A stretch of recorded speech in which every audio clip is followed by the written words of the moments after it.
I'll just give a little introduction about the organization I'm doing this on behalf of, which is Untrained.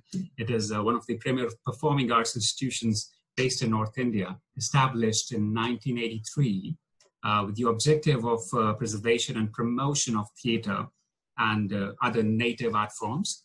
And with over 6,000 major events to its credit, Untrained is one of the prominent cultural institutions of India. That's where I started my journey from. Just to tell you, we have like a fairly huge audience on this platform. And I know I have like your credits right here. And I think it's, I think we'll have to do a 2-hour separate thing if we want to discuss that. But without going into it, would you like to introduce yourself to our audience here who may not know at the moment who you are? Okay, yeah. First of all, thank you very much for interviewing me. That's very nice.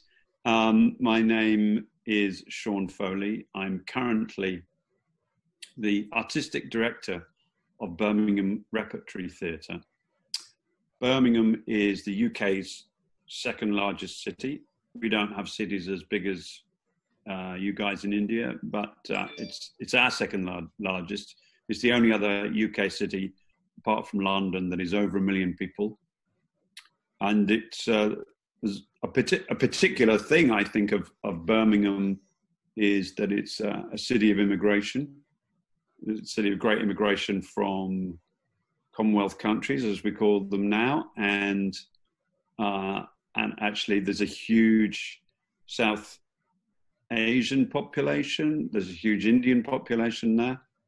And also, like, my father was from Ireland, next door to UK, and he was also an immigrant to Birmingham in the early 1960s. So, and my mother was from Birmingham. So I've got, actually my roots are sort of in Birmingham as well, although I didn't really grow up there.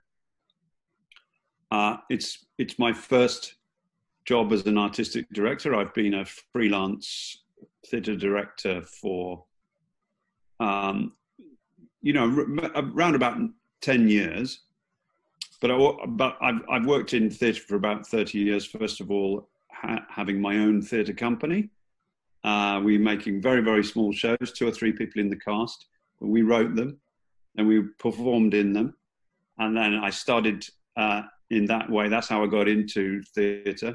And we worked and worked away. We did lots and lots of shows, became more and more successful, and then became commercially successful in the West End, in commercial theatre in London. And then I had a period where I was starting to do a bit of directing, but I was also acting and writing. And then, like I say, about the last 8 or 9, 10 years, I've been mainly doing directing. So which... Yeah. You can ask me anything about any of that. Yeah, that's because I was going to say that's really modest of you. That introduction was very modest. Because let me tell you, this is for the people who are tuning in and who will watch this and who won't know much from that introduction. Let me please tell everyone, Sean here is a double Olivier Award winner. He's a Tony Award nominee, multiple Olivier nominations, and separately nominated in acting, writing, directing, and of course right now artistic director of Birmingham Repertory Theatre. More than 14 major Western productions you've been you've led as an artistic lead and co-writer and lead actor, writer, director, adapter director. 8 of these productions have been Olivier nominated. So that was really modest of you, Sean. But you're right. I should give that. I always think if I was American, I'd be saying that straight away. Yes, but you didn't. That's what I've done. Yeah, it's actually, when you read it out like that, I'm sort of going, wow, who is that guy? He sounds great. But that's quite remarkable. Particularly, I think even to achieve having 1 production in the West End is quite a big achievement. And so I've been lucky enough to do 14 in the West End, and like like you just said, also lucky enough to have 8 of those be Olivier nominated. So the Oliviers, for those people who don't know that, even is like they're sort of like the Oscars of British theatre. Yes, I was going to draw the comparison, but thank you. So now we know we're talking to someone who has immense experience in theatre. I mean, you've worn pretty much every hat there is to wear in this profession: the hat of an actor, director, and a writer. So that's really interesting. Haven't done costume design. Okay, that's who knows? In 5 years' time, if I interview you again, we might see that addition in the resume, right? Yeah. So that's really interesting because you said you have experience as an actor, as a director, as a writer. I'd really want to first know about the journey because it seems like you've done a lot. But how did Sean, at this point, you are the artistic head of Birmingham Repertory, which is one of the biggest repertory theatres in UK. How did you get here? Because I know there are a lot of people watching who are starting out, and these words could be quite big and can pretty much, that's not going to happen to me. But I'm sure, like, you started somewhere and you made your way here, right? So how was the journey? Would you like to share something regarding that? And does that overwhelm you now that you have reached this far? Or you don't look at it like that? You're like, that's fine. I'm just doing my job.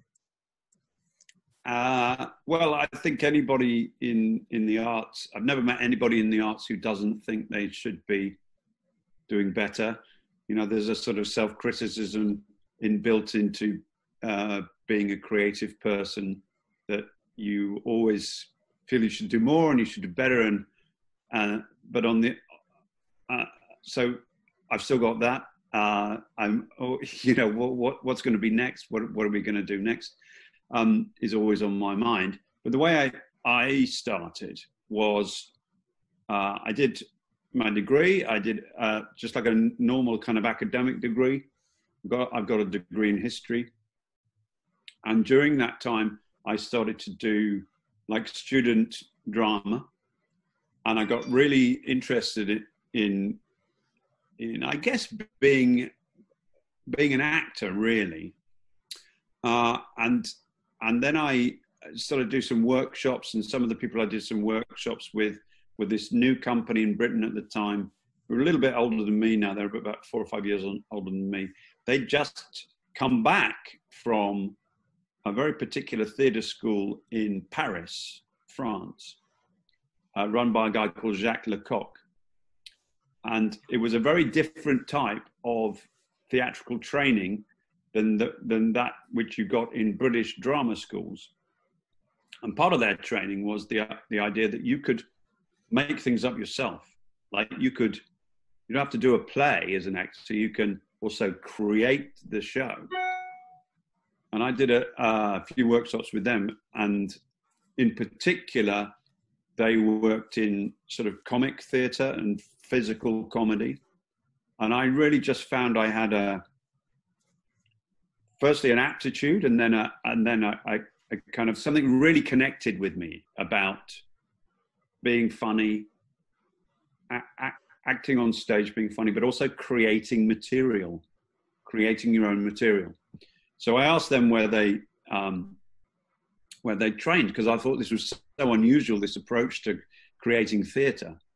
And they said, "Oh, we work with this guy called Jacques Lecoq in his school, at Lecoq School in Paris. And the course is like 2 years." And I had just finished my degree. That was a 3-year degree, academic degree. I didn't have much money. And I went, I don't know if I can do 2 more years being a student. And they said, well, there's this other guy who was the brilliant clown teacher at the Jacques Lecoq School. And he set up his own school, and his name is Philippe Gaulier. And and he does like 6-week courses, but it's modular. You could take a 6-week course and then sign again to do the next 6-week course on something slightly different. So I thought, okay, well I'll go and do a 6-week course, see if it agrees with me, see etc. And that's what I did. So I finished my degree. I went on this 6-week course. There I met a guy who completely from, never knew him before, but anyway, we sort of clicked. We kind of really got on. And in particular, we got on stage when we were improvising and creating material. And so we came back, and I don't know why we did this. It's just a crazy thing to do. We basically set up our own company. It was not, Wow. nobody asked us to. We just did it, and we made a show with one other person in it. So that was our first show, and we made it. We got free rehearsal space because we did some workshops to get free rehearsal space, and we built our own set, and then we did it 3 times in this little theatre and invited the bookers from other little theatres to come and see it. And then we got a little tour from that. And that was it. That's how we started.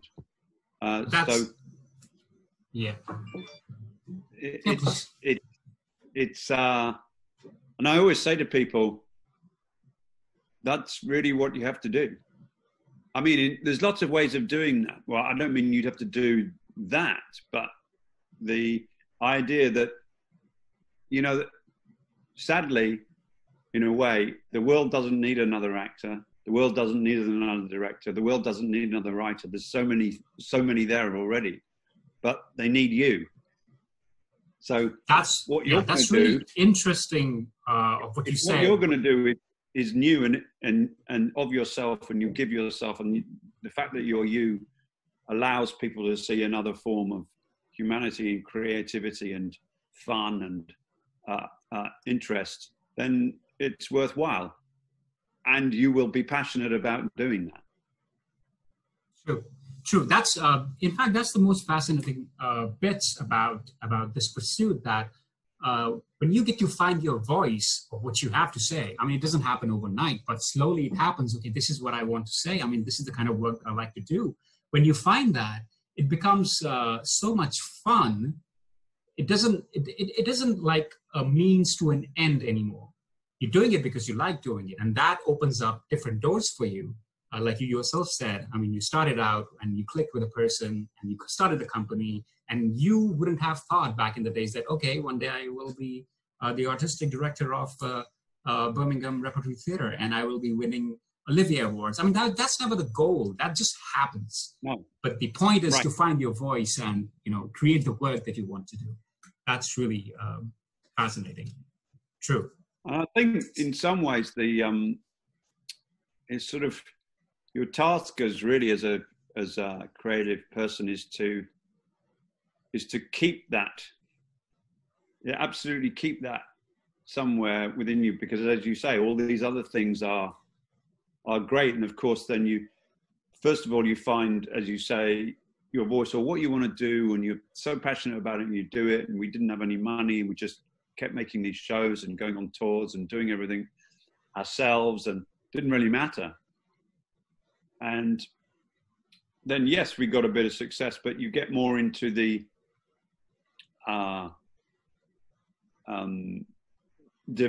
developing your craft, developing your the idea of excellence comes in more and more, and also the idea I find of the audience, because when you're young and people talk about art, people talk about creativity, you're sort of obsessed with your own thing, right?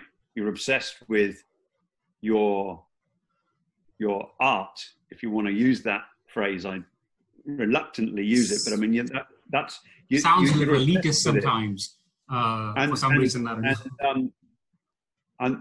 But the more that I went on, the more, and particularly because I was working in comedy anyway, the more you're interested, I think, as you get to be more mature as someone creative, is how do you connect with what you're so passionately interested in with the audience? how do you make that connection?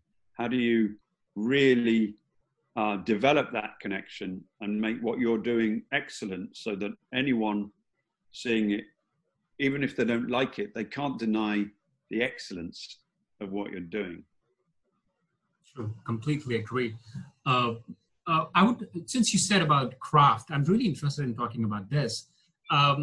Craft and training. You said you went to, you train under Philippe Collier, who's one of the, I would say, most famous. I mean, every teacher that I have worked with, in London at least, has mentioned Collier in one way or the other. And he had his own way of teaching, which many people refer to. Like today, it would be a little, the old school way of teaching, where you're not that soft on the participants, as I've been told. I'm just repeating that. No, but today, the atmosphere where we see like the rigor is somehow compromised when it comes to training. And the training itself, if we take a step back before we create our art, how much do you think the role of training is there in preparing the individual to create the kind of art that he or she wants to create? Is it important, do you think, or is it not? And what's the role of rigor in training, if you're talking about that? Because it seems to be missing at some places these days. Well, I wouldn't be able to comment on that because I don't really know, as it were, the insides of many acting schools, for example. There are no directing schools. There are writing courses and everything, but not specifically. I think you learn a lot on the job. I think, of course, it's very important to train if you can. There was a very specific way, as you've kind of alluded to. There's a very, very specific way that Philippe Collier taught, but it was a sort of game. This is what a lot of people don't quite understand. He was always playful. It seems like he played this sort of, he was actually playing a character, like of the autocratic teacher, because he would do something like he'd set up an exercise of some sort. You're going to play this situation. You come in, you're the boss man. You come in, you're the servant or something. Some really simple situation. And he'd ask you to play it out. And then really his whole teaching method actually was to be the audience. Because as soon as anything became of no interest, had no life to it, was too dry, too academic, too whatever, he would just turn to the person next to him in the class, doesn't matter who it was, and just sort of go, "So what are you having for dinner?" Or just literally make some remark that was him being an audience. And his whole philosophy really boiled down to, don't be boring. You can't ask people to pay money and then bore them. So, and it was, in one way, of course, that's really, really tough, because you're just a student, you're just trying, you're just here, and it is really tough. And some people completely never got the fact that it was a game in which to teach you. The game was, I'm the audience, you're the actor. And they sort of felt, I could see lots of people reacting, during all his teaching sessions, like he was being very offensive, he was being very rude, he was being cruel, but he really wasn't, or at least no more offensive, rude, or cruel than an audience can be. So it was a very specific type of training, I think. And I'm not really familiar with other types of training, but I do think it's really important. But I think it's really important to keep the idea of learning going, or through everything that you do. Nice. That's true. The attitude of learning. Yes. If I have to ask you a little bit more about this, like you're an actor, you're a writer, you're a director. If I ask you about, is there a specific process? Like I think there's an essay by Peter Brook, and he called "There Are No Secrets," and he talks that there are no secrets to making a performance or theater, where he shares his process. Like, he tries different things, and something evolves, and something else comes in, and you add certain things, and you have a performance piece. So if I have to ask you, do you have a process? Do you believe that there should be a process? Or do you think the whole performance emerges out of trying things out, and it emerges as you go along the rehearsals? What's your take on that? Do you have a process? If you have it, would you like to share it, or do you don't believe in process at all? Well, I think Peter Brook is, as in most things, he's pretty accurate with the reality, which is, I think, comes back a little bit to what I've just been saying about Philippe Gaulier, is that if the bedrock of the process of directing something for me is, in a way, you have to have a very, very high boredom threshold, because in rehearsal, people sort of thrash around, they don't know what they're doing. You have to let that happen. But on the other hand, a very, very low boredom threshold somewhere at the same time is that, because you have to guide everything towards going, as I say, none of this can be boring. Everything needs to have a point. And even more so when you're working on comedy, is that it's actually, in the end, incredibly rigorous. I mean, it's really, really like, because you're dealing with, it's almost like, I always say, it's a bit like, to actors who I'm working with for the first time, it's actually going to be, you're going to feel like you're being choreographed. It's like, because a lot of the things that I work on are farces or things that have a lot of, there's rhythm in the language, and there needs to be rhythm in the physicality, and a great precision in the physicality and all the text. So it's a little by little throughout the process of rehearsal, it's about refining that and getting it more and more accurate, and so that it's a repeatable, like a comic choreography. But then within that, of course, the actor has to really live, and like, acting is like basically making something that you've rehearsed a lot look like you're doing it for the first time.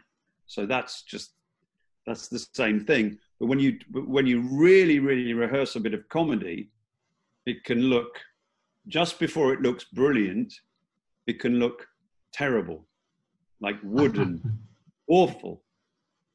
In fact, the worst times are when you're directing comedy is when you do the last dress rehearsal, and there's no audience, and the actors look terrible, too loud, wooden, too over-directed. And then the audience comes in, and then the laughter happens, and everything starts to flow and look like it's all happening for the first time. Yeah. So I don't know whether I answered you, but my process is a mixture of inviting anarchy in rehearsal and inviting, everything sort of going wrong, because mistakes gives everyone a lot of pleasure, and gives everyone, find the right way through a scene through making a lot of mistakes. And then little by little guiding everything to a very tightly choreographed performance. Yeah, that sounds like a process in itself, but it's not like a super rigid, I start like this, I have this ritual, or I have this way of working, and this is how I work. I think it's pretty much what you said. I mean, you said something really interesting, which is comedy is the most rigorous. And I think a lot of people misunderstand that. When it comes to making performances, people think somehow drama is more difficult, but I agree, like comedy is much more difficult than, to pull off a comedy in the right way is more difficult than pulling off a drama performance. I think somehow, it can go either way. It could go like really bad, there's like a thin line, or it could go, wow, this is actually going good. And it's just about the first laugh that when you get it and you're like, oh, you can breathe. It worked out fine, you know? So that's really interesting. I think you can fall a lot further in comedy. Yeah. If you have a 9 out of 10 comedy performance, but it slips to 8 out of 10, it slips to about 6 out of 10. But if you have a 9 out of 10 drama performance and it slips to 8 out of 10, it's 8 out of 10. Yeah. So you can't see the difference. But if you have a difficult comedy performance, everybody knows every minute of it. It's not like you wait to the end and judge it. It's so that's difficult. I'd say the other thing that I do, which is part of getting the actors to understand that it is rigorous, that it is needs a certain choreography, but also really helps me understand whatever show I'm working on visually, is that certainly for British actors, they always say, oh, I work from, in quotes, the outside in. Because the process that they have trained for, learned, or the process of British drama is it's like an interior excavation of, what is my character? Who is my character? Why am I here? What am I doing in this scene? Who is my mother? Who is my father? And all of those questions, marvelous though they may be, are of very little importance when you're trying to construct a piece of comedy. I'm not saying that you shouldn't spend any time on them, but you need to spend a nanosecond on them compared to the time you need to spend on how do I come in, where do I go when I come in, where do I sit, if I stand up, how does it change the scene? Well, so I spend a lot of time on, or rather I work very, very quickly to get a first, you say in the theatre, a blocking of a scene, I work very, very quickly to get everything on its feet as soon as possible so that I can then see and help the actors. And all those other questions of the, what is my relationship with my mother type of questions can come out through the blocking and through the questioning of where do you move? Where do you look? What do you do? Because even if you answered all those questions when you're sitting down reading your text, you still have to go and do it. That's really interesting. Yes. I'm glad that you mentioned this because you said the cock training, you did mention about that, right? And so much of it, I'm always amazed that it works with elements like rhythm, and elements like, time, and some like, what do you call that? Blank, the mask work, neutral mask, and all these works, like all these physical elements, they don't enter the psychological realm. Like, what am I doing? What are you doing? What my co-actor is doing? It's like doing it. It's like playing with the rhythm maybe, and playing with the walk maybe, playing with the pace. And those things affect because the work is going on in the audience's head. I mean, they will figure out what's your relationship like when you act a certain way. And most of the actors it's usually in the words. Like I was I was lucky enough to work with Harold Pinter, quite close, relatively close to, you know, to the end of his life anyway. And he used to direct actually as well, and direct his own work, and he was an actor as well. But there was he was directing one of his own plays, and one of the actors came up to him and said, you know, they were in early stages, and he was reading the text, reading the play, and one of the actors came up and said, "Look, Harold, look that bit there." He said, "What does he mean when he says that?" And Harold Pinter gave a really brilliant directing reply, I think. He said, "How the hell should I know?" So he's asking the playwright, "What does this mean?" And he goes, "I don't know. You have to tell me. We'll find it out." Because it could mean anything. It's just how we're going to play the scene. Yeah, true. And that's so interesting, because sometimes, especially with trained actors, like it could get into at a point where it's like, no, I really need to understand what's happening here. Does that, as a director, and that's also a question that will lead to, for me to ask you, do you prefer working with trained actors, or would you prefer to work with untrained actors in regard to the nuisances, the habit of getting into nuisances that trained actors have? You know, usually they're like, oh, how this happened, and you know why, and all these things. And mostly, I would say trained actors who are trained in, let's say, Stanislavskian way of working, or sort of method, or you know, these psychological ways of working. Mostly, these actors are the ones who will come up with questions like these. Mostly people who have training in physical, you know, comedy or physical theater, they are the ones who usually are more about doing. But like the Stanislavskian actors or method actors, or, you know, all these American method training sort of goes into a realm of why it's happening, and a lot of psychological work. Do you prefer that? Do you like when an actor comes to you with those questions, or as a director, you would like, how would I know? You know, same way, like classic Pinter. I think my my way to answer those questions is to go, well, let's try something.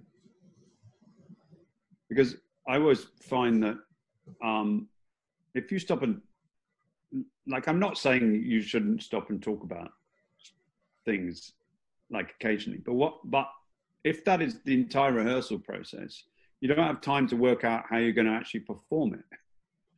Yeah. And I would say to someone, well, let's try something. Mm-hmm. Which, you know, if they say, well, am I angry with my mother in this scene? I say, well, let's try it. Try it. Yeah. And the other thing that I say to people is that if you replace the word why is a real stop word. Why am I doing this? Why is she like that? Why am I like this? Why do I come through the door? You have to and replace it with how, which is an active thing to do. It goes, how can I come through the door? Yeah. Then you go, well, do I come through angrily? Do I come through sadly? Do I come through, you know, with immense power? If you're asking how, and then you can play it, I always think you've got to play it. Yeah. Find out. Yeah. I think there's a balance. Yeah, you rightly mentioned there's a balance, and I think I heard some like really famous. I forgot the name. I think it was George. What's his name? I forgot the name of this actor, but I'll tell you, he said one of the best pieces of direction I've received by a director is like, let's try something else. I think that's as good as it gets. Let's try something else in a different way. I mean, you know, and things evolve when they come. I will move a little bit now I think from the process. And since you spoke about your roots are like in Birmingham, and there's a lot of different population, South Asian population, Asian population, and there's so many cultures. What do you think is the role of culture in the theater making? How does it help? Not exactly help, but how does it how does it comes in play when we are making a performance? Like, since you're a writer as well, is that something you think about? Which culture this performance is taking place in? Like, do you think about that? Or if you're making a performance for a certain area, do you take consideration of the people that you'll be playing in front of as a theater maker? Does that goes in the process somewhere? Yeah, I think there's lots of there's many facets to that question that you asked, really. One of them is, as somebody creates work. I was really lucky enough throughout the period when I was really developing my own work. I had my own company. We were making these smaller and then slightly bigger shows over the sort of first 10 years of that company, is that we did a lot of touring around the world, and we did a lot of, and we created our work in such a way that actually there wasn't a lot of English language in it. I mean, it wasn't totally, I'm not saying it's silent comedy, but it was minimal use of language and maximum use of physicality and visual comedy and physical comedy. And so I learned sort of to make work that hopefully, could contact people wherever they were. And actually that was borne out, because I mentioned to you previously, before we started recording, in the mid-90s, I did a really big tour in India, really successful tour.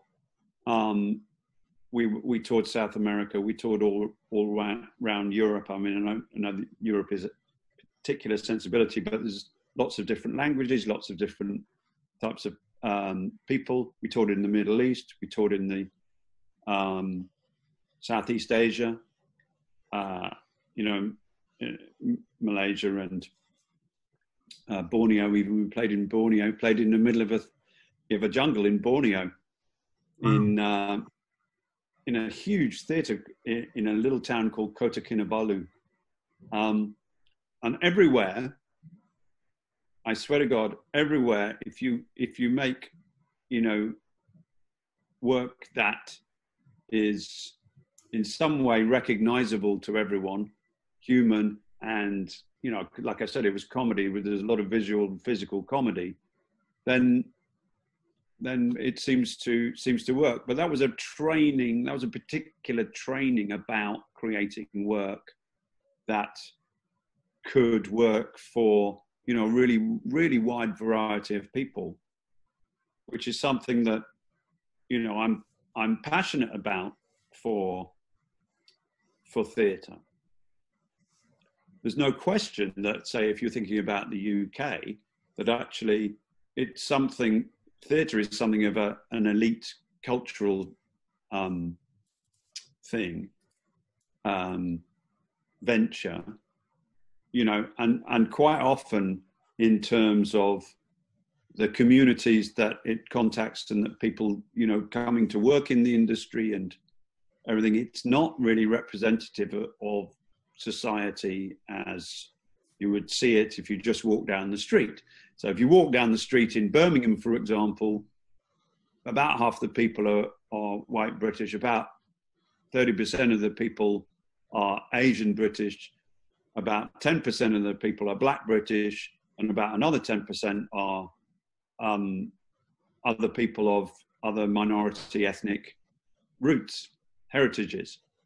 So you've got a vast array of different people all living in Birmingham, all working there, all making their home there, And so I know that coming to work as the artistic director of Birmingham, one of the big tasks is to create work that can play to everybody, and to create a theatre that everybody feels is their city theatre and represents them, that, you know, is of an excellence that is on a national and international basis, so they can feel proud of it, and so that they can go, hey, look at this stuff we're making here in Birmingham, and they can feel proud of their city theatre, you know.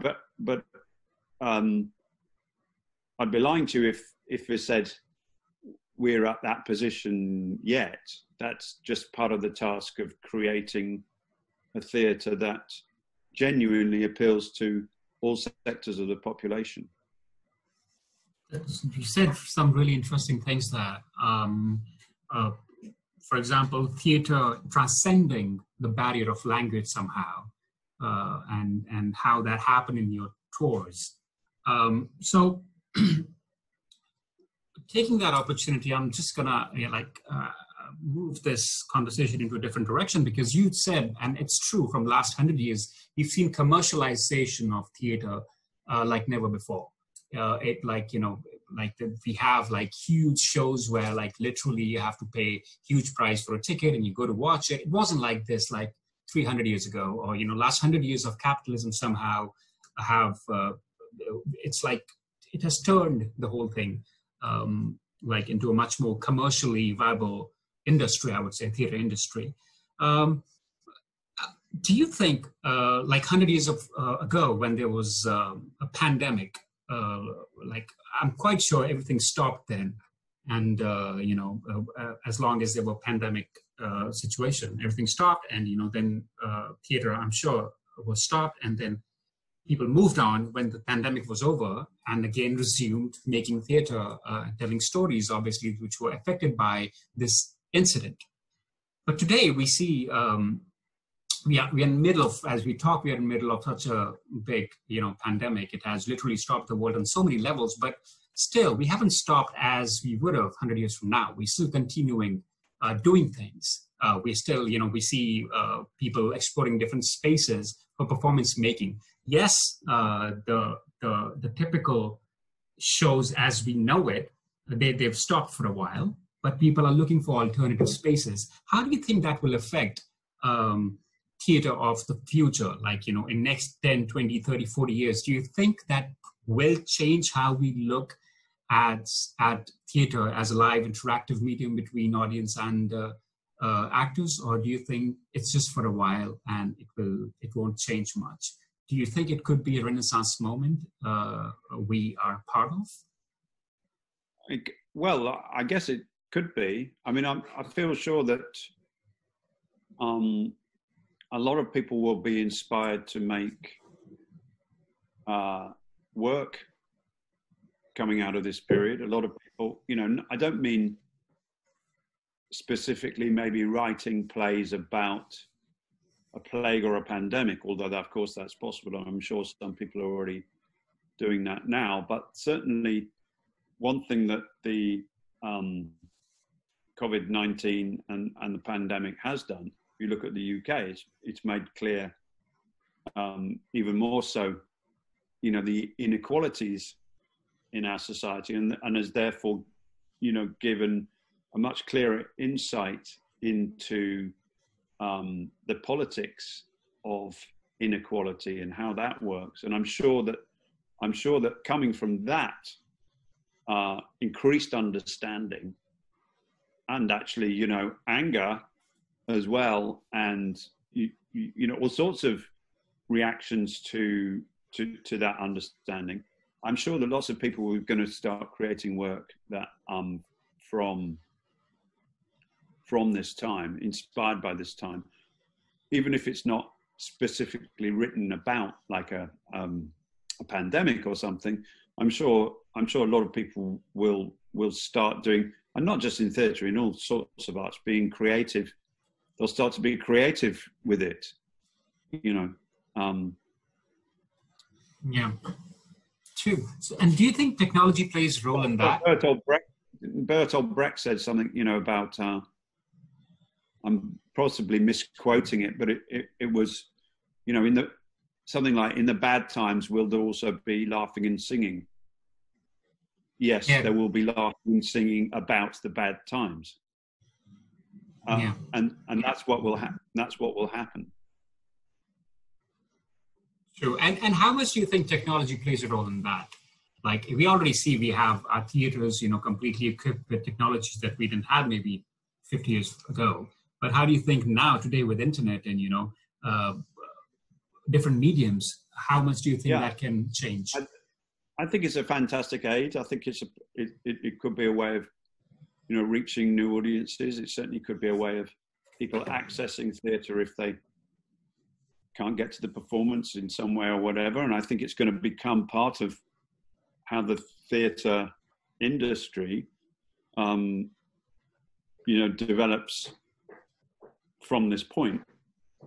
But I don't think it will ever replace the idea of being in a theatre, in a performance space, with actors telling a story and the audience being there, because otherwise that would have happened already. We've already had, over the last 100 years, TV and cinema, and they were predicted to destroy theatre, but they haven't. In fact, all of those art forms, if you like, mediums, feed off each other. Not just the people who work in them, but the actual, titles being used and things being created that then go into another medium. And they have certainly not destroyed theatre. If anything, theatre is kind of stronger for those other mediums. I don't think the sheer pleasure people seem to get of being in the same place as a live performance is something that seems innate in us. And I just don't think that will go away. In fact, people are desperate to go back. We get that all the time. When are you coming back? What are you going to be doing when you get back? What's the first play? What's the, who are we going to see in your theatre? People are asking these things all the time. They're absolutely desperate for live performance. That's a really interesting take, Sean, because I've listened to many people about this, and many people were, optimistic, like, things will get back to normal, but other people were like, this is the end of theatre. Some people had a different opinion, things will evolve. It won't be the same again, so they have a different perspective, but I think there's a ray of positivity in what you're saying, and it makes sense. Like, people are waiting, like I'm waiting to, watch something good as soon as possible, the moment, when this thing comes to an end. So I do agree with that. And I don't think things end like that. Also, going back to right at the beginning of the interview, is I know that I started by just going, hey, I'm going to make a show, and having two other people working there. We built our own set. We did everything. Now, of course, I'm in a different situation. So I make big shows. We hire a lot of actors. We can maybe make a big set. We can do all of those things. But in the end, that other way is completely possible. And in the end, if we have to do it that way again, we'll do that. We'll do it that way again. And there will be people always who want to create a story and perform it for people. Yeah. I really know we don't have much time left. So I just have a few more questions. Specifically for the audience, as I said, mostly are like, young people aspiring to go to theatre, learn about theatre, and coming from you, I think it might mean a lot because your word will help definitely to, shed some light on how to go about things. Like, if you want to do it, like, what is it really like? Like, for example, some people are like, I want to be a filmmaker, but a very good friend of mine, filmmaker, says it's as dirty as the trenches of World War II. It's not a thing that you do sitting in an office. It's not, it's not that easy. If you like the process, if you like the work, you will do it. So just a word from you about if you're starting out, what to do, training, like you already said, but if you could tell me a little more about the training and the rigor of the work and the love that goes into it, and because there's no other way you can sustain it. Could get really tough at times, as a freelancer especially. So any word for people out there who really want to get on with it? I think really your friend said it in a sense, is that you'll know very quickly if it's for you, really for you, and not just some notion, because you will do it. And that a friend of mine who's now an associate artist at Birmingham Repertory Theatre, who did grow up in this city, who's a British Asian guy called Iqbal Khan, who's a very well respected director. We had we were doing a sort of big Zoom call with lots of young people who wanted to get into theatre, and he said exactly the same thing. He said, the thing is, if you don't feel you're in a position to, do your first gig or get a job in a major theatre, he said, well, you have to somehow find a way to put the show on anyway.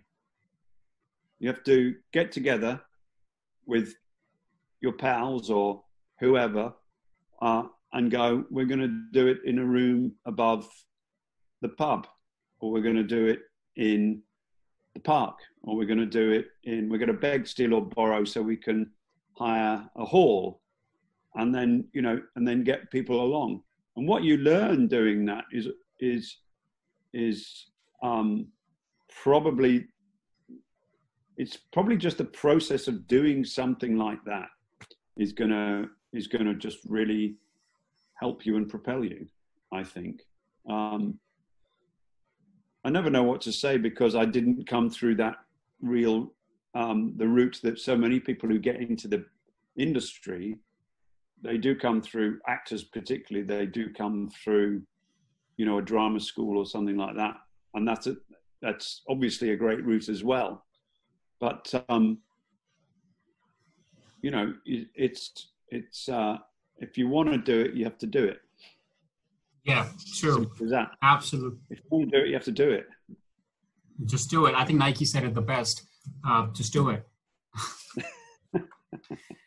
And here's an example. I'm sponsored by Nike. Did I tell you? What's that? I'm sponsored by Nike. I didn't tell you.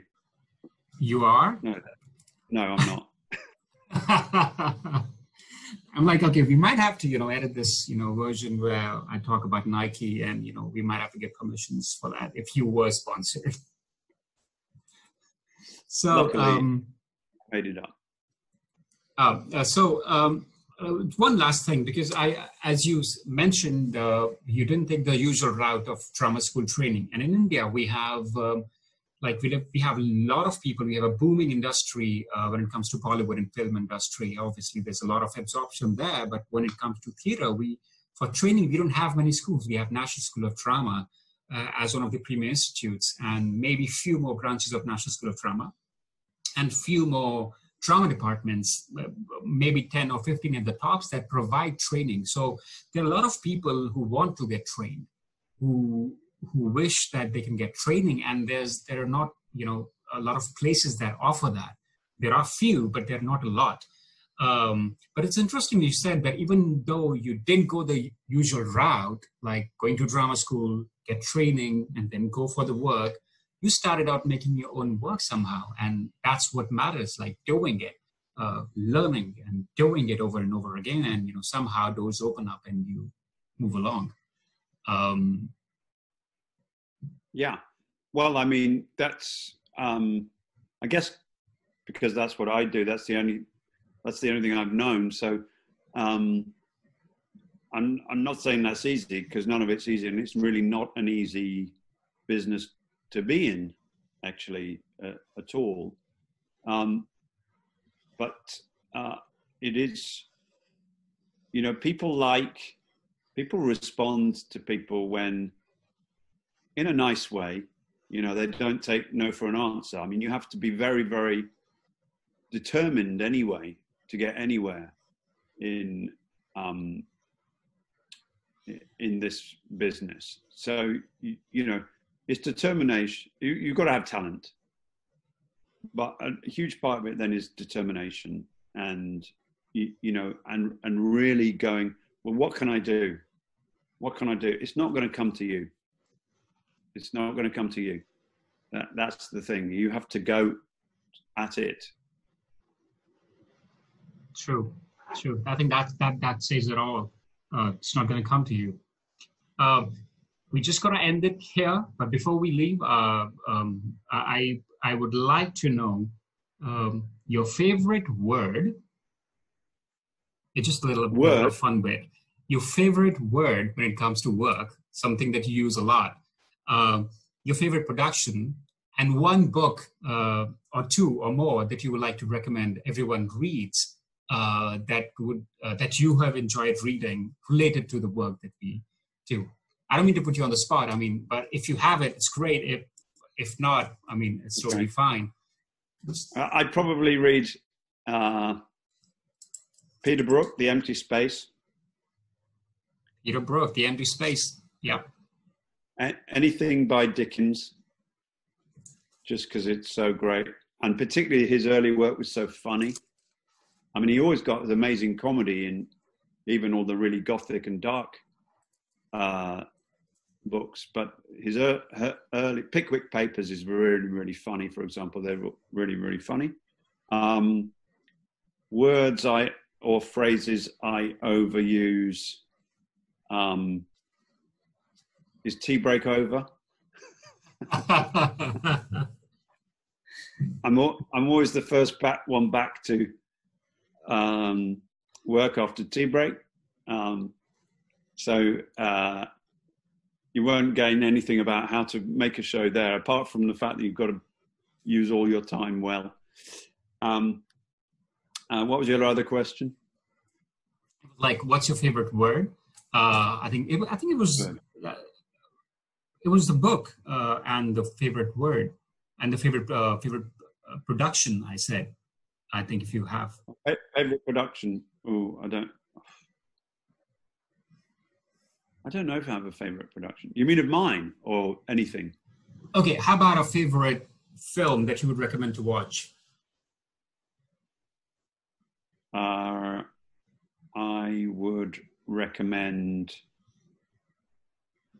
anything by Buster Keaton, but in particular, Sherlock Jr. Wow. Buster Keaton, Sherlock Jr. That's a great recommendation. Buster Keaton right there. Thank you so much. Thank you so much, Sean, for taking time out. Pleasure, and talking to us. I mean, I think it was a great session, and we got to talk about a lot of things. It was really good. Thank you so much. See you soon. It's my pleasure. I hope everyone gets something out of it. I did. It was really nice to talk to you. Thank you very much. Same here. Take care. Okay. Bye-bye. Goodbye.